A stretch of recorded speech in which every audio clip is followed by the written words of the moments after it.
Good morning, everybody. My name is Steve Cole. I'm the captain commanding of the Lexington Minutemen, and I'm a member of the Bunker Hill 250 Planning Committee. And I just want to thank everybody for coming out today as we kick off the commemoration and celebration of the 250th anniversary of the Battle of Bunker Hill here in beautiful Gloucester. We look forward to a wonderful series of events this weekend as we honor and remember the battle that took place in Charlestown 250 years ago and see history come to life from land and sea. To those who are planning on visiting Gloucester this weekend, we look forward to seeing you and encourage you to visit battleofbunkerhill250.com for all information about this weekend's as you plan your trip. To speak about the events and what visitors are to expect, I'd like to introduce Battle of Bunker Hill 250 committee member of the Lexington Minutemen, and Colonel Bailey's 2nd Massachusetts Regiment, Eric Chetwin. Thanks, Steve. Good morning. As Steve mentioned, we're excited to be able to put this event on this weekend, representing the Battle of Bunker Hill. As many of you may know from your history books, the Battle of Bunker Hill was fought shortly after Lexington and Concord by the Americans, provincial soldiers here in the colony. As American forces laid siege to the city of Boston, British troops prepared to seize the high ground, and the Americans beat them to the punch. That's what you'll see here this weekend as we tell that story. Although the original battlefield lies beneath modern Charlestown, we're very excited that we have a great landscape here at Fort Stage Park in Gloucester, which will help us share that same experience for those of you who visit with us. We have brought together nearly 1,000 reenactors and living historians from across the world to be able to share this story with everyone who comes to visit. The program will start at 8:30 on Saturday morning, and we'll begin with the Americans, the provincials, building the fortifications on Breed's Hill, which is where the fortifications at Bunker Hill happen. That will be followed by a representation of His Majesty's Navy bombarding the fortifications from what will now become Boston Harbor. At 10 o'clock, soldiers from the British forces will commence a landing here at Half Moon Beach to assault the American forces. Those British troops will then go throughout the afternoon and organize themselves and commence the first actual battle at 1 o'clock, which will represent the famous flanking attack. It is met by Colonel Stark's New Hampshire troops, who drives them back. The second and third waves of that attack happen at 4 o'clock on Saturday and will lead to the final expulsion of provincial forces out of the redoubt, ending the day's activities. Now, we have a lot of activities representing the military engagements during the Battle of Bunker Hill, but at the same time, we are actually going to be telling the story of some of those folks who are often left out of the story with traditional narrative. Civilians who were caught in the siege of Boston, women, children, and African Americans whose lives were deeply impacted by the conflict and the siege of the city. Visitors will have a chance to engage with historical interpreters portraying a wide range of people from the period, including both provincial and British officers, Boston area civilians, black residents from the town, colonial New England, each offering their own perspective on the events of 1775. All programs will happen both days. On Saturday and Sunday, we will repeat them, so there's plenty of opportunities for you to come and enjoy and speak to those who are providing this story to you. We're super excited to see you here in Gloucester. Thank you, sir. Thank you, Eric. Next, I'd like to introduce the City of Gloucester Mayor, Greg Verga. Mayor Verga, on behalf of the committee, we want to thank you for your hospitality and all the support that the city's given us leading up to this historic event. So thank you so much. Yeah. Good morning, everybody. Thank you for being here. This is indeed an exciting time for us here in the city of Gloucester. And we've had a long history of per capita military participation by Gloucester residents, and the Revolutionary War is no exception, and specifically the Battle of Bunker Hill is no exception. We have many descendants here today in Gloucester who have forefathers who fought at that famous battle. So I would just like to thank you all for being here. You folks who are going to be coming, please be patient with us. This is a new thing, But we have everything worked out. You'll hear from our public safety folks in a few minutes with satellite parking. So come on down and enjoy it. Our businesses are very happy that you're here. So spend a lot of money. We'd love it. But enjoy the history coming to life right here in Gloucester. And I just want to say again, this is going to be a great time for everybody for all day Saturday, all day Sunday. And Gloucester welcomes you with open arms. So thank you so much.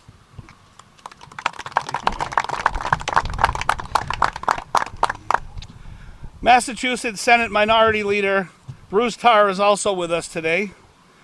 Senator Tarr is a Gloucester native and has been fully supportive of our efforts from the get-go.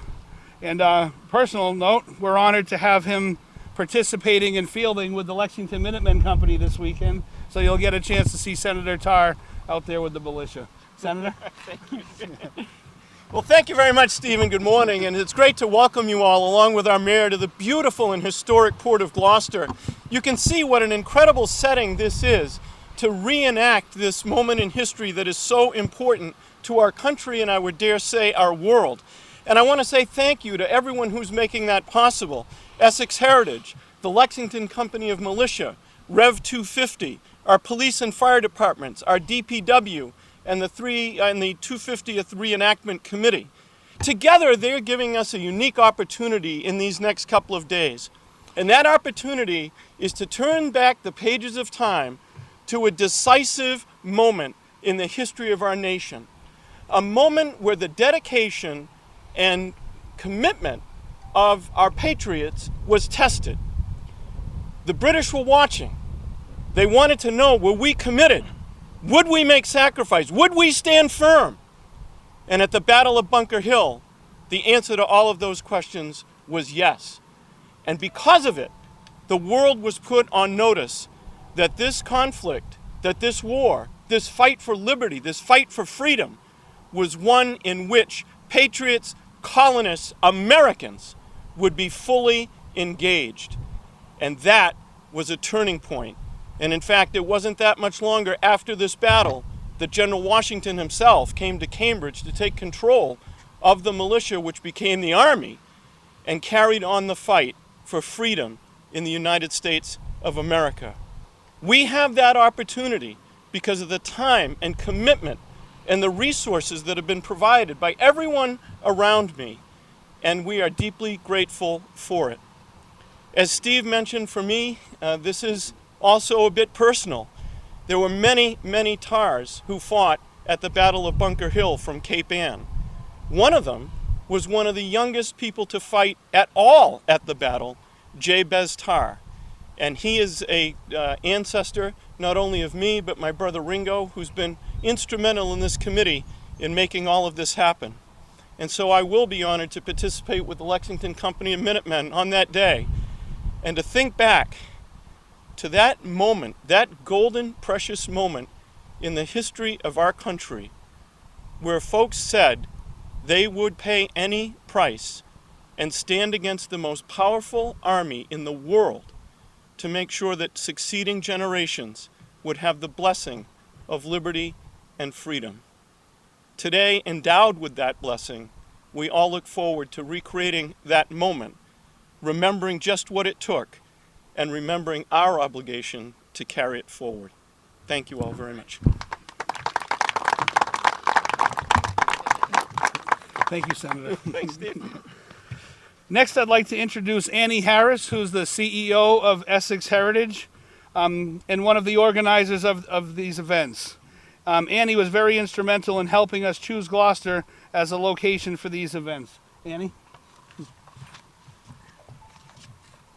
Well, good morning, everybody, and we're just thrilled to be here today. So Essex Heritage is all about connecting people to these wonderful places, historic places, and history of this region. So when the reenactment community came to us looking for a location in Essex County, we were really jumped at the opportunity because what's a better way to make history come alive and connect people to our heritage than a really major reenactment. So we've been really thrilled to work with them. It's been almost 2 years of planning, a lot of logistics. It's pretty amazing what's gone into this. And just want to thank particularly the city of Gloucester for being so welcoming, so helpful. And I think it's going to be a fabulous 2 days of where history is really, really going to come alive. So come to it.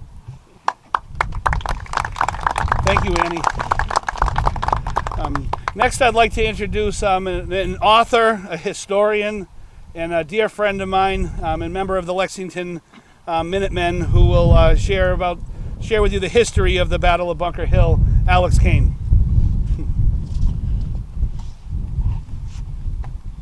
Good morning, everyone. There'll be a quiz after I'm finishing, so be sure to pay attention.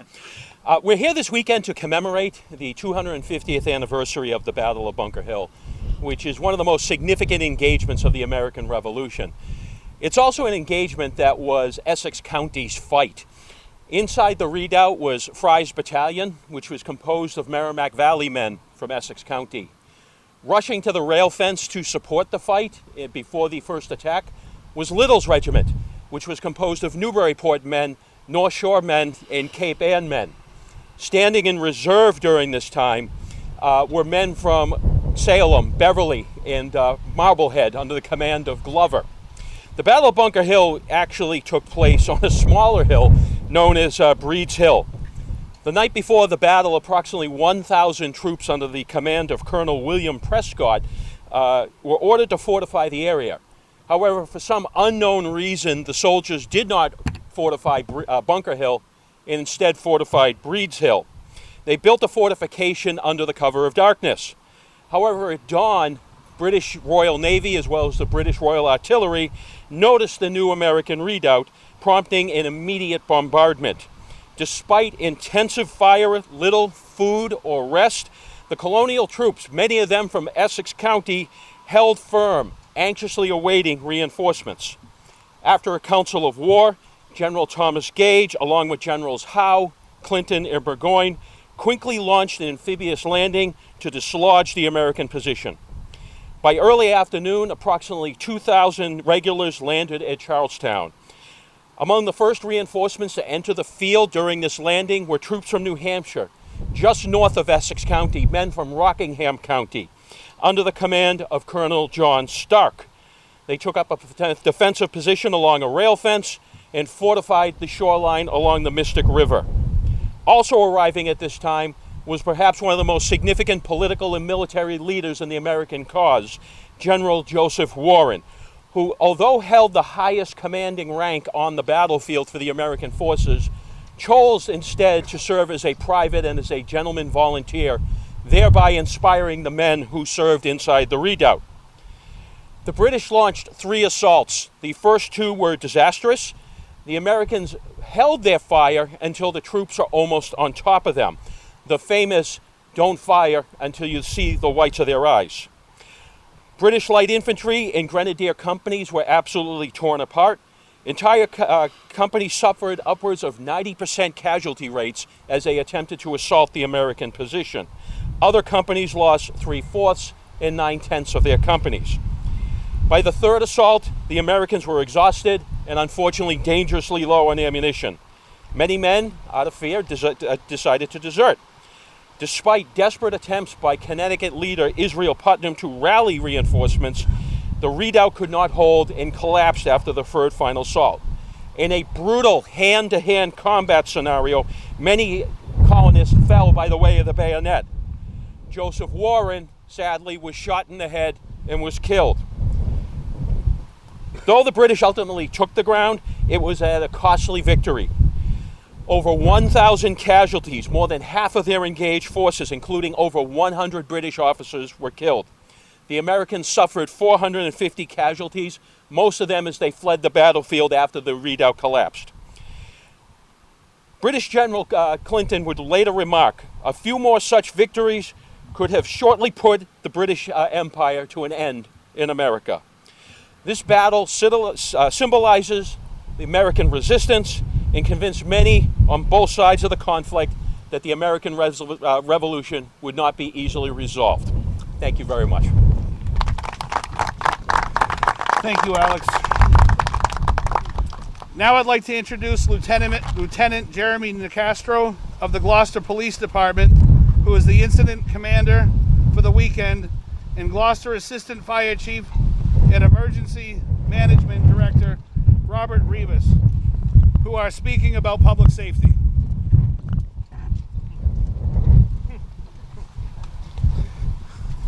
Good morning.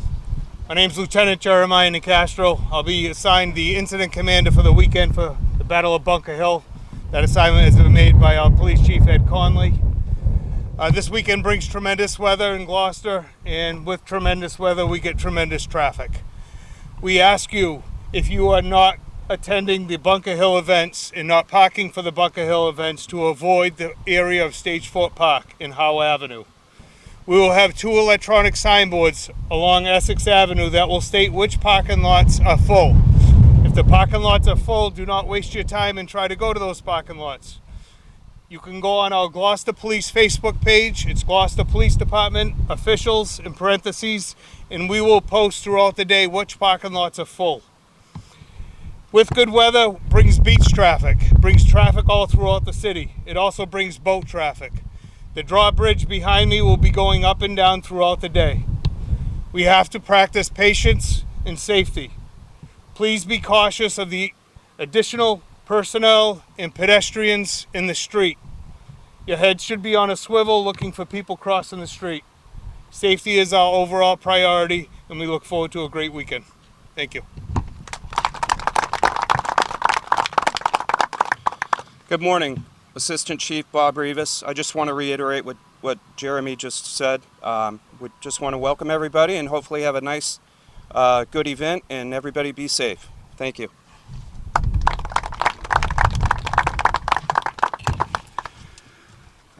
Finally, next I'd like to introduce, from the Department of Public Works, Joe Lucido. So thank you all for coming out today. This is one of those events that comes not very often. We sit on a beautiful park here, Stage 4 Park. This is a great opportunity to showcase what Gloucester has to offer. We've had some pretty big events here in the past few years. The work that's gone into this event from the Public Works side, along with the committee, when this was in its early stages, we were trying to figure out how it was going to work. We've gone back 250 years. It's amazing. We're looking forward to this weekend. We're looking forward to lots of people, and we appreciate the fact that you all looked at Gloucester and decided this would be a great spot, and we're here to help along with the rest of the team from the city. Well, thank you all, and hopefully enjoy the weekend. Thank you, Joe. Finally, I'd like to introduce Jonathan Lane, who's the coordinator, director of Rev 250, who has been instrumental in helping us organize this event. Jonathan? Thank you, everybody. Some people say I'm speaking last. I like to prefer, as I'm batting cleanup here. So I'm here to thank a number of people that are instrumental to this whole event. Obviously, we couldn't do it without the City of Gloucester, Public Safety, DPW, all those folks. The Gloucester schools, we had a great opportunity to interact with the teachers and students of Gloucester High School a couple of weeks ago in preparation for this event. We want to thank all of the people involved in the tourism industry here who have been so welcoming. Amanda Pollock of Discover Gloucester, thank you so much to you and your staff. We also want to thank Annie and all of her staff, who not all are here at the moment, but really could not have done this without them. I do want to thank the people of Charlestown, who day in and day out through the centuries have worked hard to maintain the position of Bunker Hill as really one of the preeminent events in Massachusetts Revolutionary War history. And I want to thank also the hundreds, literally hundreds of volunteers who've put in thousands of volunteer hours to make this event come to light. As you know, we think about the people of Charlestown who 250 years ago lost everything, and the people of Massachusetts all across the Commonwealth who stepped up and stepped to help those people who the 400 or 500 households who evacuated Charlestown on that on that day or before that day. But to do a reenactment of this size requires the hands of many. And we are grateful for everyone who has volunteered. We're grateful for everybody who is volunteering. We do want to make one special presentation, if I might. There's one person who his name has been mentioned already, but literally we could not have done this event without him. He is the indispensable man. He has a personal stake in the telling the story because 250 years ago, his ancestor helped build the redoubt on top of Breeds Hill. 250 years later, he helped us build the redoubt on this hill. And I'm going to ask Ringo to step forward, Ringo Tarr. And as a token of our appreciation from the organizing committee to Ringo for all of his help, we have a signed print done by the historical painter Don Troiani of the redoubt scene at the Battle of Bunker Hill, and we thank you, Ringo. We really cannot thank you enough for all that you did.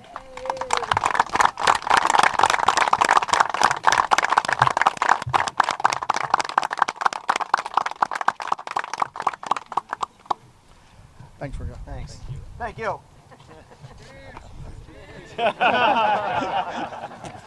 Thank you, Jonathan. Thank you, Ringo. Lastly, I just want to mention that the police department was mentioning satellite parking. All the satellite parking is free this weekend, both Saturday and Sunday, with shuttle services to Stage Fort. So thank you, everyone. And I once again want to encourage everybody to visit battleofbunkerhill250.com. Jonathan? I'm so sorry. Lastly, I need to introduce, thank Michael DaCosta, who is organizing all of the ships that are coming in to make one of the best scenes, I think, of the weekend with the British landing. So thank you, Michael, so much. Yeah.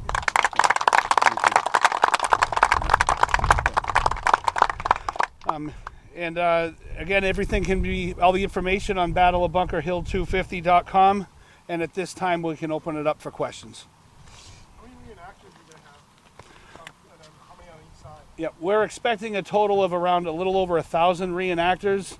That includes British, provincials, civilians, interpreters. Yep. Will any of these reenactors be from the South Shore? I'm sorry? Will they be from the South Shore? Yeah. Yes. Yep. The reenactors will be from across the country. There's reenactors coming actually from all over the country up to this event today, and they'll start pouring in this afternoon. Yep. The battle reenactment is called The Landing, and we are looking forward to having 6 vessels that are working in tandem with a group of 3 small vessels. We will be landing over 56 military personnel on the Half Moon Beach. The cannon fire will be starting at 9:15 in the morning and running to about, I would say about 10:30, quarter to 11. The assault on the beach from small craft personnel will be starting at 10 o'clock. Wonderful views from the park, and there's a group of people that are ticketing vessels also available on the website for tickets aboard the vessels. We have the schooner Lynx coming to town, and our schooners are Ardell, Isabella, the Lewis H. Story, the Thomas E. Lannon, and our Gloucester's flagship, the schooner Adventure, will all partake in this battle scenario. They will be providing the cannon support and the cannon fire from offshore, again, starting at 9:15. Any questions? Wonderful, thank you, guys. Have a good day. Oh, I should mention, there will be a cordoned off area of about a quarter mile. Notice and information will be is posted on the website, I do believe. All small vessels that are coming to town to visit this will be staying out of the zone. The small vessels that will be operating and maneuvering within that zone need a safety buffer. So we're please requesting that all vessels remain outside of that zone from a period of time from 8 a.m. till the battle's over at 11:30. We do apologize that will block some people's view of being able to see the battle from their boats, but we can't accommodate everyone. Safety comes first.